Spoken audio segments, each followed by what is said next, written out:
Olá, pessoal, tudo bem? Prosseguindo aqui com o nosso estudo a respeito da Lei Complementar 95, estamos indo para o segundo capítulo, né? Segunda parte da nossa gravação.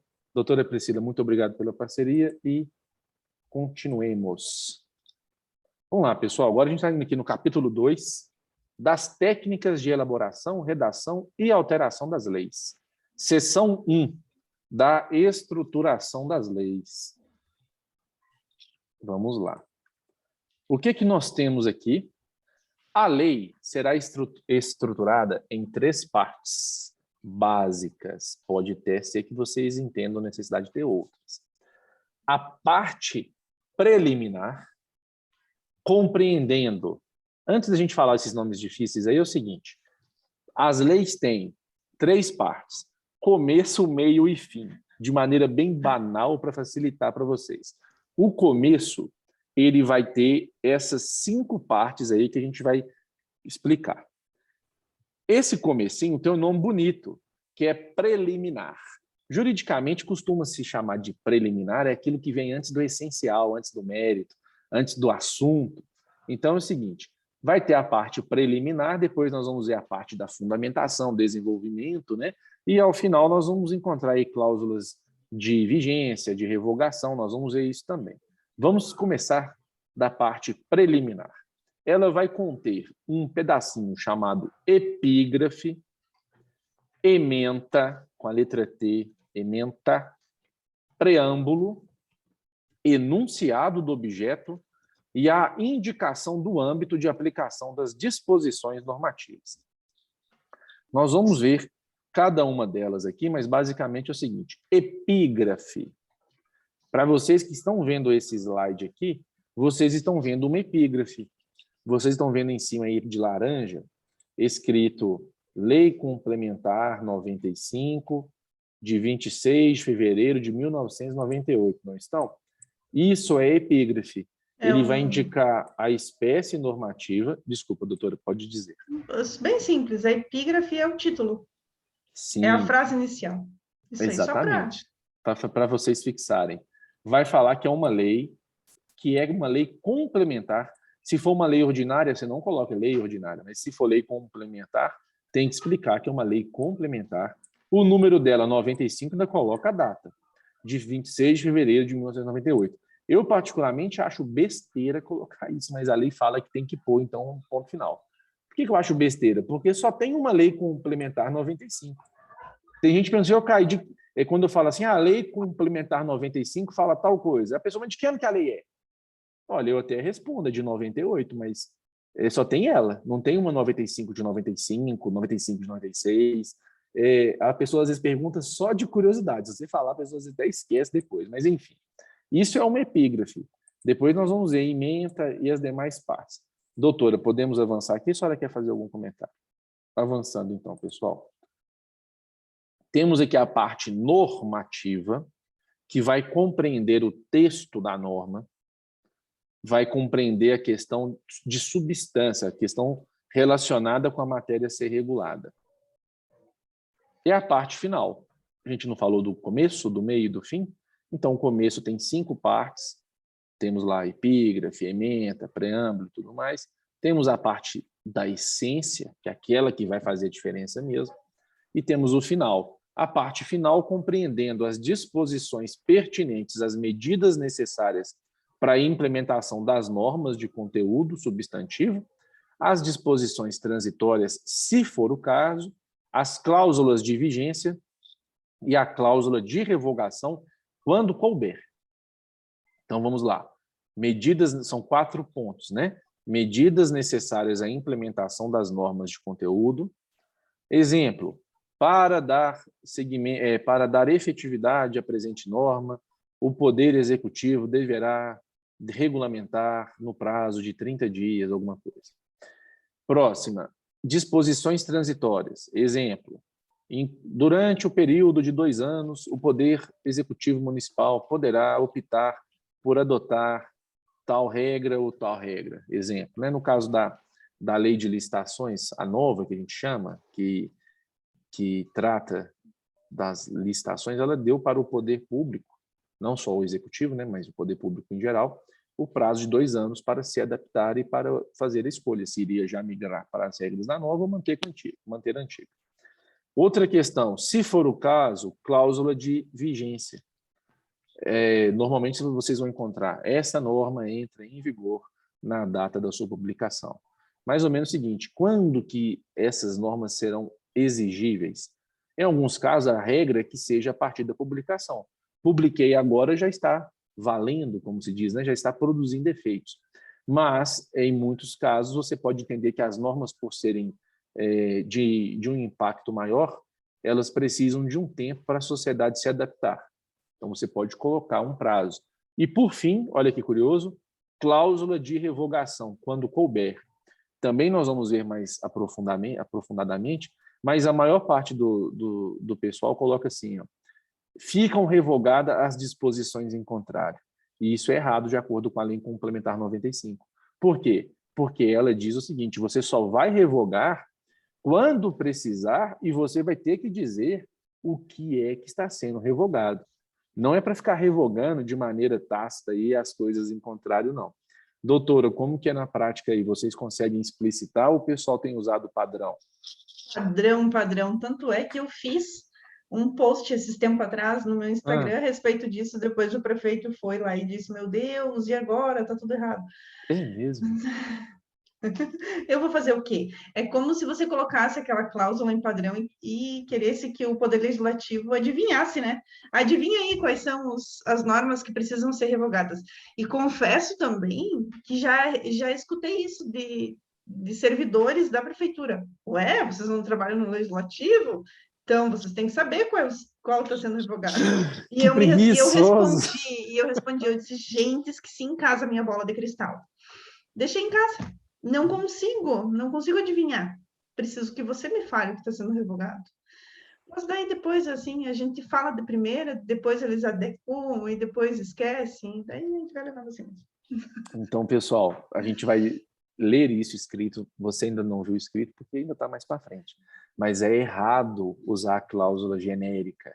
Ficam revogadas as disposições em contrário, não pode. Continuando, vamos detalhar agora cada uma delas. Mas vai observando aí, ó, artigo 4º. A epígrafe grafada em caracteres maiúsculos. Então, observe. A epígrafe, nesse exemplo aqui está fácil de ver, está escrito a lei complementar, só o A que eu coloquei por minha conta aqui, ó. A epígrafe começa, lei complementar, para isso tudo, inclusive o D26 de fevereiro de 1998, tudo maiúsculo. Ela vai propiciar a identificação numérica singular à lei e será formada pelo título designativo da espécie normativa, pelo número respectivo e pelo ano de sua promulgação. Que jeito complicado de falar o seguinte, identificação numérica singular, quer dizer que é só dela, só ela que tem esse número. Será formada pelo título designativo da espécie normativa. Uau, o que quer dizer isso? É o tipo de norma, é uma lei complementar, é uma lei delegada, um decreto, então é uma lei complementar. E o respectivo número, como a gente viu, é o 95, porque está numerado. Por que era 95? Porque ela veio depois do 94, não tem outro motivo. É isso aí. E pelo ano de sua promulgação. Por que é de 98? Porque foi em 98 que ela foi promulgada. Se tivesse passado para janeiro, seria 99. Só por isso. Doutor, algum comentário? Só dizer que, então, a ementa, ela realça, então, o título é o título da lei, né? E ela traz de modo conciso o que a lei vai explicar, qual é o número da lei, né? Não o que a lei vai explicar, mas o número da lei de forma concisa, né? Não é algo que você vai escrever um texto na epígrafe. Lembrar, de letra maiúscula. Exatamente. E é só isso mesmo, viu, gente? Não é para falar assim, ó, lei complementar 95, porque o parágrafo único do artigo 59 da Constituição exige. Não, não. Você não explica as coisas na lei dessa forma, não, tá bom? E olha só que chique. O vereador vai chegar e vai dizer, olha, a epígrafe está errada. Né? Dizer, meu Deus do céu. Quem escuta de fora não sabe o que é epígrafe. Vai dizer, nossa, esse ali sabe o que está falando. É até curioso. Esse é entendido. A Isso é epígrafe importante. está em letra maiúscula. Ok, está correto. Doutora, é importante dizer isso pelo seguinte, às vezes o vereador apresenta projeto errado. Teve um vereador que eu fiquei sabendo que ele falou o seguinte, ó, na minha cidade eu não sou o vereador que apresentou mais propostas, mas eu vou ser o que apresentou mais projetos de leis complementares. Porque ele tinha na cabeça dele que a lei complementar é mais importante do que a lei ordinária. E aí ele tentava fazer alterar, e é mentira, viu, gente? Do ponto de vista da hierarquia, a lei complementar e a lei ordinária são tão importantes uma quanto a outra. Uma não é mais importante do que a outra, elas tratam de assuntos diferentes. E está lá Diga, doutor. tá lá na nossa aula sobre a pirâmide, né? Que a É, gente conversou exato. sobre a pirâmide de Kelsen, vocês vão ver que não é uma melhor que a outra. Exatamente, pessoal. E aí é o seguinte, esse vereador apresentava projetos de leis ordinárias, mas ele colocava que eram leis complementares. E aí? Estava errada a epígrafe, tinha que corrigir. E eu entendo que a Comissão de Legislação, Justiça e Redação, ou outra de redação final que seja, tem competência para fazer essas correções. Vamos avançar aqui, né, doutora? Olha só, grafada em caracteres maiúsculos, propiciará a identificação numérica singular à lei. Será formada pelo título designativo da espécie normativa, já falamos disso, pelo número respectivo e pelo ano de sua promulgação. Está aí o exemplo da Lei Complementar 95. Olha só, tudo maiúsculo. Falou o que é complementar. Ah, e se fosse lei ordinária? Repito, não, lei ordinária, você não fala lei ordinária, número 2000 e tanto, não. Número 95, olha que curioso, como é que está escrito número? N maiúsculo e o símbolo ordinal, o símbolozinho aí, que é a nossa simplificação da palavra número. Não é num, N-O-M, ponto, não é nada disso. E, continuando, não tem aquela parte de baixo, nesse caso aí, por causa da fonte, mas é assim, N, vírgula, D e a data toda. Não é só o ano, aí coloca até o dia e o mês.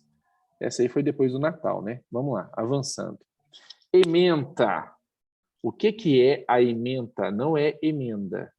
A ementa é como se fosse um resumo do assunto. Olha o que diz aí o artigo 5º. A ementa será grafada, por meio de caracteres que a realcem e explicitará de um modo conciso e sob a forma de título o objeto da lei, ou seja, ela vai ficar em destaque logo depois da epígrafe, no cantinho da direita, pode dar um recuo 4 ou recuo 7, aí, letras maiúsculas ou negrito, o que vocês acharem mais lógico, e ela vai estar grafada, então, com letras que a realcem, e ela vai fazer um resumo. Ela vai explicitar de maneira bem concisa e sob a forma de título o que é o objeto da lei. Exemplo, uma vez eu estava procurando na minha cidade todas as leis que criavam conselhos municipais. Eu sou a favor dos conselhos, obviamente nem é questão de ser a favor, né? Mas eu sou um defensor dos conselhos, da sua importância, eu queria saber quais que existiam. E aí eu comecei a pegar todas as leis desde a primeira. E eu não precisava ler todas as leis de maneira completa para saber se me interessavam ou não, naquele caso da pesquisa sobre conselhos.